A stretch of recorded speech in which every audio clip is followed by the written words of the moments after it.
success and succeed, you need to have variety of thinking, you need to have different backgrounds, you need to have different perspectives. You can't get that if you haven't got that diversity.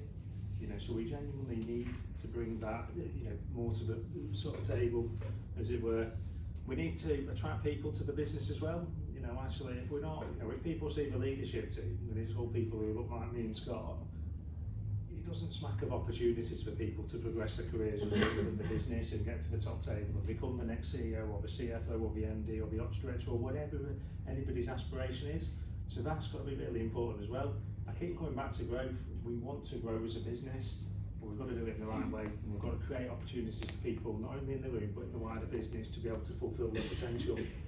And I think, it is about, his reputational impact there, but it's just enhancing the business and how we operate and actually becoming better people through the process. It absolutely does develop people, and it gives people a much more roundedness in what they want to achieve. So I think in terms of, opening up the discussion, we, as I say, this morning we had quite an open discussion, and I'm sort of second month in formally. And Dave and Scott, I'm sure, would support this. We had a real open discussion just around how people are feeling, and it would have been alien to some of the people in the room. We're developing that discussion. I know Dave shared, I think he's done something with his direct reports around, out of 10, how are you feeling? It's just a little bit of a methodology just to get people talking. But we are going to drive that culture change. We have to, when we genuinely want to.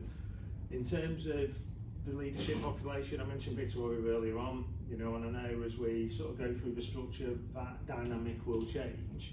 But what do we need to do differently?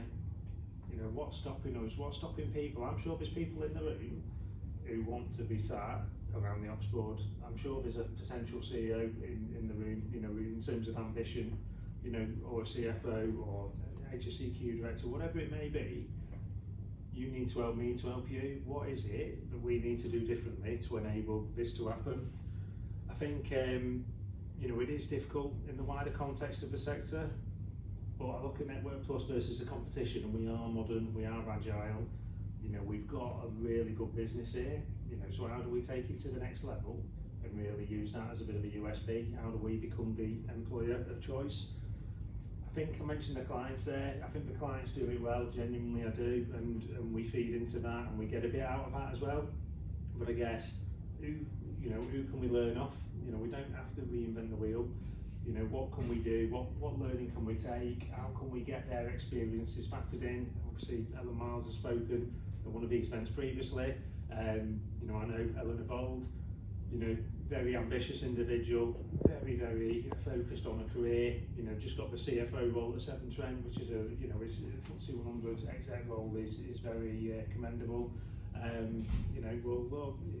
don't know Ellen's sort of story, but she's like any one of us in the room. We've all started somewhere, and we'll all progress our careers, and we'll all take advantage of the opportunities hopefully that arise. But no one's born into those positions, so how do we develop people into them?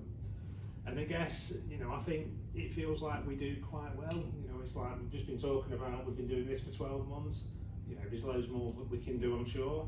But I still look back to the words and the music don't quite match.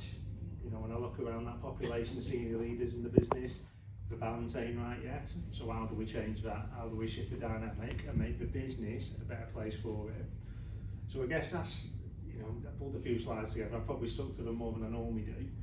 But I did want to just ask the question, if there's no immediate answers, that's fine, but do shout out if there are ideas, and I know it'll be different for different people in the room, but I am absolutely committed, and I know Scott will be as well, and others around the leadership team. Whatever we need to do, as long as we know about it, we can do something about it.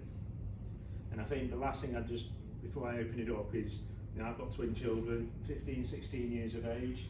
I think what really sort of struck me when I went to UU, and I probably hadn't really given it as much thought previously, and that was because I was very much part of that macho culture, utilities, just get it done.